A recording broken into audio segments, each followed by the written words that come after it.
નમસ્કાર. જય શ્રી કૃષ્ણ વિદ્યાર્થી મિત્રો.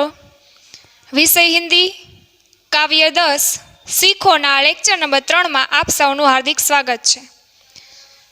આપણે આ કાવ્યના પહેલા લેક્ચરમાં કાવ્યની સમજૂતી મેળવેલી હતી. પછી બીજા લેક્ચરમાં આપણે આઈડિયલ બુકના અમુક પ્રશ્નોની ચર્ચા કરેલી હતી, જેમાં વિકલ્પ, એક બે વાક્યના પ્રશ્ન જવાબ, ખાલી જગ્યા અને જોડકા, આમ 1 થી 4 પ્રશ્નોની સમજૂતી આપણે લાસ્ટ લેક્ચરમાં એટલે કે ગયા લેક્ચરમાં આપણે સમજૂતી મેળવેલી હતી. હવે આજના લેક્ચરમાં આપણે આઈડિયલ બુકના જે પ્રશ્ન 5 થી 11 છે એ 5 થી 11 પ્રશ્નોની સમજૂતી મેળવવાની છે. તો જોઈએ આપણે પ્રશ્ન 5મો. સૌથી પહેલાં તો પ્રશ્ન 5ની સૂચના જોઈએ. ભાવાર્થવાળી પંક્તિયા ઢૂંઢ કર લીખીએ. હવે આ પ્રશ્નમાં આપણે જે કાવ્ય આપેલું છે એ કાવ્યની અમુક પંક્તિઓ છે એનો અર્થ આપેલો છે. આ જે આપેલું છે આપણને અમુક પંક્તિનો અર્થ આપેલો છે. હવે અર્થની જગ્યાએ આપણે પંક્તિ મૂકવાની છે કે કઈ પંક્તિનો આ અર્થ છે. એની જગ્યાએ આપણે કાવ્યની જે પંક્તિ છે બંધ બેસતી પંક્તિ હોય એમાં લખીશું. હવે જોઈએ આપણે. સુખ હો યા દુઃખ હमें હંમેશા હસતે रहना चाहिए. હવે આ સમજૂતી છે આપણને કઈ પંક્તિમાંથી મળે છે? આ કાવ્યમાં, આ કાવ્યનું નામ જ છે શીખો, એટલે કે પ્રકૃતિના જુદા જુદા તત્વો પાસેથી આપણને કંઈ ને કંઈ શીખવા મળે છે, જેમાં ઘણા બધા તત્વોનો સમાવેશ થઈ ગયેલો છે, જેમ કે ફૂલ, પછી ભમરો, પછી દૂધ અને પાણી, સૂરજ, પૃથ્વી, ધુમાડો, આવા ઘણા બધા તત્વો છે. તો આપણને એક સમજૂતી આપેલી છે કે સુખ હો યા દુઃખ હો હमें હંમેશા હસતે રહેना चाहिए, કે આપણા જીવનમાં સુખ હોય કે દુઃખ હોય આપણે હંમેશા હસતા રહેવું જોઈએ. તો આ જે સમજૂતી છે એ કઈ પંક્તિમાંથી આપણને મળે છે? તો એ પંક્તિ હતી, ફૂલો સે નિત હસના શીખો. કાવ્યની પહેલી જ પંક્તિ હતી, ફૂલો સે નિત હસના શીખો, એટલે કે ફૂલ પાસેથી આપણને હંમેશા હસતા રહેવાની શીખ મળે છે. એટલે આપણને એનો અર્થ કહી દીધો છે કે સુખ હો યા દુઃખ હો હमें હંમેશા હસતે रहना चाहिए. હવે જોઈએ આપણે બીજી પંક્તિ, हमें हर एक प्राणी की सेवा करनी चाहिए. કાવ્યમાં આપણને આ તત્વ પણ આપેલું હતું કે જે આપણને સાચી સેવા કરવાની પ્રેરણા આપે છે, શીખ આપે છે. તો એ કયું તત્વ હતું? તો આની જગ્યાએ કઈ પંક્તિ આવશે કે જેનો અર્થ, જેનો ભાવાર્થ આ થાય છે કે આપણે હંમેશા બીજા પ્રાણીઓની સેવા કરવી જોઈએ? તો એમાં આવશે, પૃથ્વી સે શીખો प्राणी की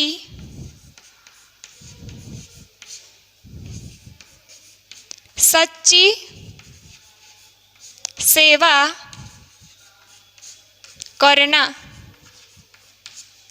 પૃથ્વી નામનું જે તત્વ છે એ આપણને શું શીખ આપે છે? તો કે દુનિયાના બધા જ પ્રાણીઓની સાચી સેવા કરો, એટલે કે હર એક પ્રાણી કી સચ્ચી સેવા કરના. यह सीख कौन देता है? तो पृथ्वी. પછીની પંક્તિ છે, હमें સદૈવ પ્રગતિ કરના चाहिए. હવે આ શીખ આપણને કયું તત્વ આપે છે? કે આપણે આપણા જીવનમાં હંમેશા પ્રગતિ જ કરવી જોઈએ, આપણા જીવનમાં હંમેશા આપણે આગળ વધવું જોઈએ. તો એ શીખ આપણને આપે છે ધુમાડો. ધુમાડા પાસેથી આપણને શું શીખ મળે છે? તો કે હંમેશા પ્રગતિ કરવી. તો હવે આમાં એક કઈ પંક્તિ આવશે?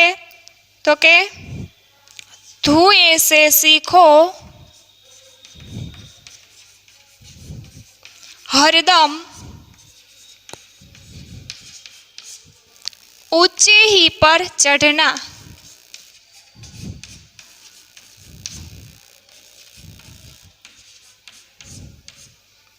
ऊंचे चढ़ना એટલે શું થશે? તો કે પ્રગતિ કરના. ધુએं से सीखो हरदम ऊंचे ही पर चढ़ना, એટલે કે ધુમાડા પાસેથી આપણને હંમેશા પ્રગતિ કરવાની શીખ મળે છે. અને ત્યાર પછીની લાસ્ટ પંક્તિ, हमें सबसे हिल मिलकर रहना चाहिए. આપણે બધા સાથે હળી મળીને રહેવું જોઈએ. તો આ શીખ આપણને કોણ આપે છે? તો કે દૂધ અને પાણી. દૂધ તથા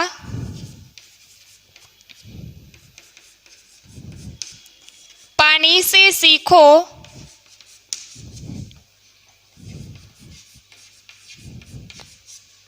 मिलना और मिलाना। મિલના ઓર મિલાના એટલે કે એકબીજા સાથે હળી મળીને રહેવું। તો આપણને આમાં પ્રકૃતિના કેટલા તત્વોનો સમાવેશ કરેલો છે? તો કે આ પ્રશ્નમાં 4 તત્વો આપેલા છે। પેલું કયું? તો કે ફૂલ। ફૂલ પાસેથી શું શીખ મળે છે?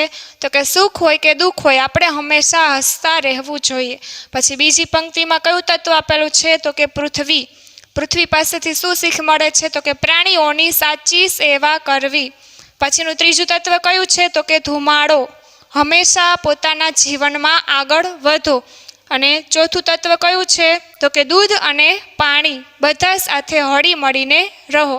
ત્યાર પછીનો પ્રશ્ન નંબર 6। તો એ પ્રશ્નની સૂચના જોઈએ આપણે। કાવ્ય પંક્તિયા પૂર્ણ કરો। હવે આપણને 2 પંક્તિ આપેલી છે। આઈડિયલ બુકમાં જે પ્રશ્ન 6 છે એમાં કુલ આપણને 2 પંક્તિ આપેલી છે। એ 2 પંક્તિ આપણે પૂર્ણ કરવાની છે। પહેલો શબ્દ અને છેલ્લો શબ્દ આપેલો છે એના આધારે। હવે અહીં આપણે ક્યાંથી સ્ટાર્ટ થશે? તો કે દીપક છે। તો દીપકવાળી પંક્તિ છે ક્યાં સુધી લખશું? તો કે સેવા કરના। दीपक से सीखो जितना हो सके अंधेरा हरना।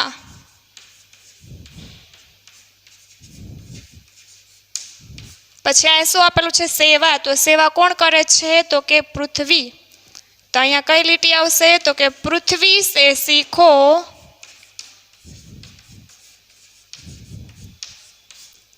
प्राणी की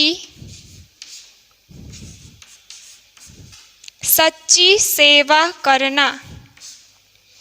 दीपक से सीखो जितना हो सके अंधेरा हरना। पृथ्वी से सीखो प्राणी की सच्ची सेवा करना। पछीनी पंक्ति જોઈએ। सीख हवा और मिलाना। सीख हवा के झोंको। सीख हवा के झोंकों से लो कोमल भाव बहाना।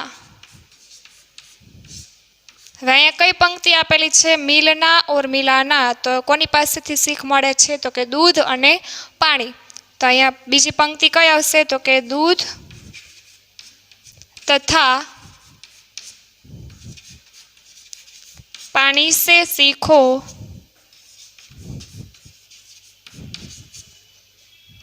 मिलना और मिलाना। ત્યાર પછીનો પ્રશ્ન જોઈએ। પ્રશ્ન નંબર 7। સમાનાર્થી શબ્દ લીખો। એમાં પહેલો સમાનાર્થી શબ્દ છે ફૂલ। ફૂલનું સમાનાર્થી શબ્દ શું થશે? તો કે સુમન। ફૂલ તો સુમન। બીજો સમાનાર્થી શબ્દ છે સૂરજ। તો સૂરજનો સમાનાર્થી શબ્દ સામે થશે રવિ। ત્યાર પછીનો ત્રીજો સમાનાર્થી શબ્દ છે ભંવરા। તો ભંવરા એટલે શું થાય? તો કે ભ્રમર। પછીનો ચોથો શબ્દ તરુ। તરુ એટલે શું થાય? વૃક્ષ। તો તરુની સામે શું આવશે? વૃક્ષ। પછીનો શબ્દ છે ધીરજ। ધીરજ એટલે શું થશે? તો કે ધૈર્ય। તો ધીરજની સામે સમાનાર્થી શબ્દ આવશે ધૈર્ય। પછીનો છઠ્ઠો સમાનાર્થી શબ્દ છે હવા। તો હવાને શું કહેવાય? તો કે પવન। પછીનો સાતમો શબ્દ કયો છે? પૃથ્વી। તો પૃથ્વીને શું કહેશું? ધરા। ધરા એટલે પૃથ્વી। આઠમો શબ્દ છે કોમળ। તો કોમળ એટલે શું થાય? તો કે મુલાયમ અથવા તો નાજુક। તો આપણે કોમળની સામે શું લખશું? તો કે મુલાયમ। ત્યાર પછીનો નવમો શબ્દ છે પાણી। તો પાણીનો સમાનાર્થી શબ્દ શું થાય? તો કે જલ। 10મો શબ્દ છે નીત। નીત એટલે હંમેશા, જે કાયમ માટે હોય તેને કહેવાય નીત। તો અહીંયા શું આવશે? તો કે નિત્ય। હિન્દીમાં નિત્યનો સમાનાર્થી શબ્દ શું થાય? નિત્ય। એન્ડ છેલ્લો સમાનાર્થી શબ્દ છે 11મો લતા। તો લતા એટલે શું થશે? તો કે બેલ। બેલ એટલે લતા। તો આ છે સમાનાર્થી શબ્દ. ફૂલ તો સુમન, સૂરજ તો રવિ, ભવરા તો ભ્રમર, તરુ તો વૃક્ષ, ધીરજ તો ધૈર્ય, હવા તો એની સામે આવશે પવન, પૃથ્વી તો ધરા, કોમલ તો મુલાયમ, પાણી તો આવશે જલ, નિત તો નિત્ય, અને લતા એટલે વેલ. હવે તેના પછીનો પ્રશ્ન છે પ્રશ્ન નંબર 8, વિરોધી શબ્દ લીખો. પ્રશ્ન 7 કયો હતો? સમાનાર્થી શબ્દ. હવે એના પછીનો પ્રશ્ન છે વિરોધી. તો પેલો વિરોધી શબ્દ જોઈએ ફૂલ. તો ફૂલનો વિરોધી શબ્દ શું થશે? કાંટા. ફૂલ તો એની સામે કાંટા. પછી બીજો વિરોધી શબ્દ છે દુઃખ. તો દુઃખની સામેનો વિરોધી શબ્દ શું આવશે? તો કે સુખ. ત્રીજો શબ્દ છે સૂરજ. સૂરજ તો એની સામે આવશે ચાંદ. સૂરજનો વિરોધી શબ્દ થશે ચાંદ. ત્યાર પછીનો શબ્દ છે અંધેરા. અંધેરા એટલે અંધારું. તો અંધારું એની સામે એનો વિરોધી શું થાય? અજવાળું. તો એને આપણે હિન્દીમાં શું કહેશું? ઉજાલા. અંધેરા તો ઉજાલા. પાંચમો શબ્દ છે સ્વદેશ. સ્વદેશ એટલે પોતાનો દેશ. તો એનો વિરોધી શબ્દ શું થશે? પરદેશ. સ્વદેશ તો સામે આવશે પરદેશ. પછીનો છઠ્ઠો જીવન. તો જીવનની સામે શું આવશે? તો કે મરણ. ત્યાર પછીનો સાતમો શબ્દ છે ઊંચાઈ. તો ઊંચાઈનો વિરોધી થશે નીચાઈ. ઊંચાઈ તો નીચાઈ. આઠમો શબ્દ છે સચ્ચી. તો સચ્ચી એની સામે શું આવશે? જૂઠી. પછીનો નવમો શબ્દ છે ઊંચા. ઊંચાનો વિરોધી શબ્દ શું થાય? તો કે નીચા. પછીનો પ્રશ્ન નંબર 9, મુહાવરો કે અર્થ લીખકર વાક્ય પ્રયોગ કીજીએ. હવે આપણને જે આ પ્રશ્ન આપેલો છે તેમાં પહેલાં એ શબ્દનો અર્થ લખવાનો છે અને પછી એની નીચે એનું વાક્ય. હવે પહેલો શબ્દ શું છે? તો કે શીશ ઝુકાના. તો આનો પહેલાં તો અર્થ શું થાય શીશ ઝુકાના? તો કે વિનમ્ર હોના, નમ્ર બનના. તો સૌથી પહેલાં આપણે અર્થ લખીએ વિનમ્ર હોના.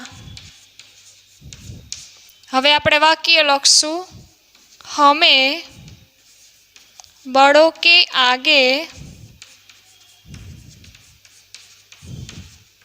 शीश झुकाकर बात करनी चाहिए. हमें बड़ों के आगे शीश झुकाकर बात करनी चाहिए. पछीनो बीजो शब्द छे कोमल भाव बहाना. तो एमां शुं आवशे? पहेला अर्थ लखशुं सुंदर विचार प्रगट करना. सारा विचारों रजू करवा एटले के सुंदर विचार प्रगट करना. हवे आवशे एनुं वाक्य हवा के झोंकों से कोमल भाव बहाना सीखना चाहिए.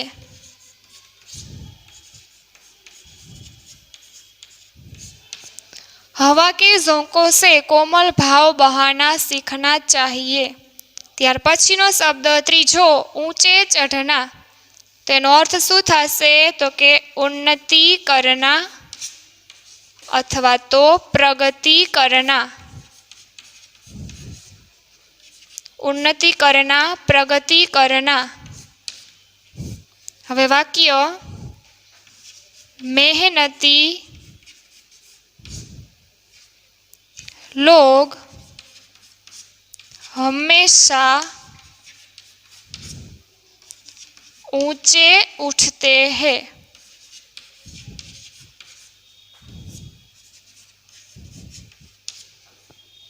चौथो शब्द है धीरज धरना. तो एमां आवशे धैर्य रखना. ધીરજ ધરના, ધૈર્ય રખના. હવે વાક્ય લખશું, દુઃખ में हमें धीरज रखनी चाहिए. दुख में हमें धीरज रखनी चाहिए. एंड लास्ट शब्द छे गले लगाना. तेनो अर्थ थाशे प्यार से मिलना. वाक्य श्री कृष्ण ने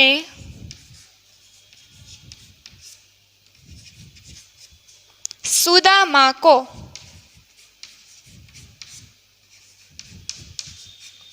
गले लगाया.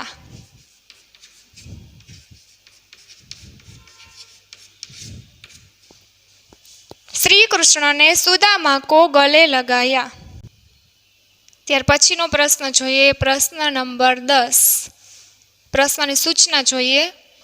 સંજ્ઞા, વિશેષણ और क्रियापद शब्द ढूंढकर लिखो. હવે આપણે આઈડિયલ બુકમાં 3 શબ્દો આપેલા છે, સંજ્ઞા, વિશેષણ અને ક્રિયા. હવે કાવ્યમાં જેટલી સંજ્ઞા આવતી હોય, વિશેષણ આવતી હોય અને ક્રિયાપદ એ જેટલા આવતા હોય એટલા આપણે અહીંયા નોટ કરવાના છે, લખવાના છે. હવે અહીંયા જોઈએ આપણે સંજ્ઞા, એમાં આપણને એક એક ઉદાહરણ આપેલું છે. એક સંજ્ઞામાં આપેલું છે, એક વિશેષણમાં આપેલું છે અને ક્રિયાપદમાં આપેલું છે. એટલે ઉદાહરણ પ્રમાણે આપણને આઈડિયા આવે કે આ પ્રકારનો જે શબ્દ હોય એને કહેવાય સંજ્ઞા. એટલે કાવ્યમાં જેટલા નામ આપેલા છે, જેટલા તત્વોના નામ છે એ બધા શું છે તો કે સંજ્ઞા છે. પછી છે વિશેષણ. વિશેષણમાં શું આવે તો કે કેવો, કેવી, કેટલા, એને કહેવાય વિશેષણ. અને પછી છે ક્રિયા, તો કે જે પ્રકારનું કાર્ય, કામ, ક્રિયા થતી હોય એને કહેવાય ક્રિયા. તો હવે આપણે જોઈશું કાવ્યમાં સંજ્ઞા કેટલી આપેલી છે. તો સૌથી પહેલો શબ્દ તો આપેલો છે સૂરજ.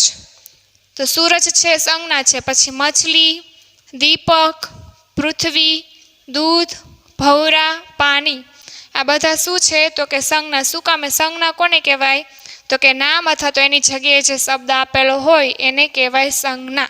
બરાબર. એટલે આ બધા નામ આપેલા છે, પ્રકૃતિના તત્વ છે, તો એને શું કહેશું આપણે સંજ્ઞા. પછી છે વિશેષણ. તો વિશેષણમાં 2 કયા શબ્દો આપેલા છે તો કે કોમલ અને ઊંચા. કોમલ, કેવું, કેવો, કેવું, કેટલા, એ ટાઈપનો જે પ્રશ્ન બનતો હોય તો એને શું કહેવાય વિશેષણ. એટલે કાવ્યમાં કેટલા વિશેષણ છે તો કે કોમલ અને ઊંચા. અને પછીનો શબ્દ છે ક્રિયા. જેમ કે ગાના એટલે કે ગાવું. તો બીજી કેટલી ક્રિયા છે તો કે જગના, જાગવું. પછી જગાડવું એટલે કે જગાના. પછી છે ઝુકાના, મિલના, બહાના, ચઢના અને હરના. તો આના સિવાયના પણ ઘણા બધા શબ્દો હોઈ શકે કે જે આપણા કાવ્યમાં હોય છે, અથવા તો આ તત્વ છે આના સિવાયના જે નામ છે એ પણ આપણે અહીંયા ઉમેરી શકીએ. હવે પછીનો પ્રશ્ન છે વિશેષણ ઓર ક્રિયાપદ અલગ કીજીએ. આપણને વર્ગીકરણનો પ્રશ્ન આપેલો છે, જે લાસ્ટ ક્વેશ્ચન છે એમાં. તો શેનું વર્ગીકરણ કરશું તો કે વિશેષણ અને ક્રિયાપદનું. આપણને અહીંયા વિશેષણ અને ક્રિયાપદ મિક્સમાં આપેલા છે. હવે આપણે એને અલગ તારવવાના છે. તો પહેલું શબ્દ વિશેષણ છે, બીજો ક્રિયાપદ છે. તો આપણે એક પછી એક શબ્દ જોતા જશું અને પછી નોટ કરશું કે કયું વિશેષણ છે અને કયું ક્રિયાપદ છે. જે વિશેષણ હોય એ શબ્દ શેમાં લખશું તો કે વિશેષણમાં, અને ક્રિયા હશે એ ક્રિયાપદમાં. તો જોઈએ આપણે શબ્દ પહેલો કયો છે બડા. તો વિશેષણમાં મેં શું કીધું તું, કેવું આવે તો કે કેવું, કેવી, કેટલા. બરાબર. તો આ છે બડા એટલે કેવું, તો કે મોટું. તો આ શબ્દ કયો થશે તો કે વિશેષણ. તો વિશેષણમાં આવશે બડા. પછી બીજો શબ્દ છે મિલના. મિલના તો એ શું છે તો કે ક્રિયા છે, મળવાની ક્રિયા. તો એ શેમાં આવશે તો કે ક્રિયાપદમાં. તો મિલના. પછીનો શબ્દ છે કાટના. કાટના એટલે કાપવું. તો એ શું થયું તો કે ક્રિયા છે એક પ્રકારની. તો ક્રિયાપદમાં આવશે કાટના. પછીનો શબ્દ છે થોડા. કેટલું તો કે થોડું. તો એ શું છે વિશેષણ. તો વિશેષણમાં લખશું થોડા. પછીનો શબ્દ છે તીન. કેટલા. તો એ પણ શેમાં આવશે વિશેષણમાં. તો તીન એ ક્યાં લખશું વિશેષણમાં 3. પછીનો શબ્દ છે સફેદ. કલર છે, રંગ છે, કેવો, તો એ પણ આવશે વિશેષણ સફેદ. નેક્સ્ટ શબ્દ છે બોલના. તો આ શું છે? તો કે બોલવાની ક્રિયા છે, તો ક્રિયાપદમાં આવશે બોલના. પછીનો શબ્દ કયો છે? પઢના. તો ભણવાની ક્રિયા, તો એ પણ શેમાં આવશે? તો કે ક્રિયાપદમાં પઢના. પછી કયો શબ્દ છે? ગીરના. પડવું. તો પડવાની ક્રિયા છે, તો એ પણ આવશે ક્રિયાપદમાં ગીરના. પછીનો શબ્દ છે મીઠા. કેવું? તો કે મીઠું. તો કેવું છે, તો એ શું થશે? વિશેષણ. તો વિશેષણમાં આપણે લખશું મીઠા. પછીનો શબ્દ કયો છે? કાલા. કાલા રંગનું નામ છે. કેવો રંગ? કાળો. તો એ પણ શેમાં આવશે? વિશેષણ કાલા. પછીનો શબ્દ છે શુદ્ધ. શુદ્ધ, પવિત્ર. તો કેવું? તો કે શુદ્ધ છે, તો એ પણ આવશે વિશેષણમાં શુદ્ધ.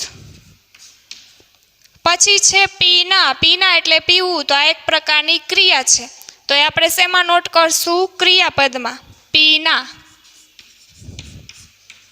પછી કયો શબ્દ છે? તો કે ખેલના. ખેલના એટલે રમવું, રમવાની ક્રિયા, તો એ પણ થશે ક્રિયાપદમાં ખેલના.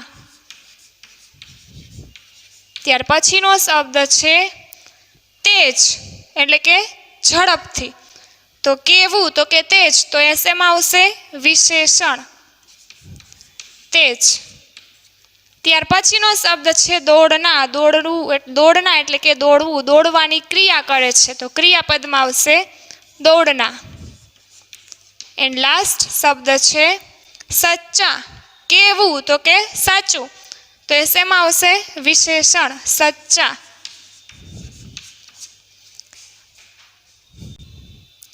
તો વિદ્યાર્થી મિત્રો, આ સાથે જ આપણા આઈડિયલ બુકનું જે કાવ્ય 10 છે શીખો, એ આઈડિયલ બુકના બધા જ પ્રશ્નોની સમજૂતી, બધા જ પ્રશ્નોની ચર્ચા આપણે આજના લેક્ચરમાં પૂર્ણ કરેલી છે. તો આ સાથે જ આપણો આજનો લેક્ચર અહીં સમાપ્ત થાય છે. અસ્તુ. આભાર.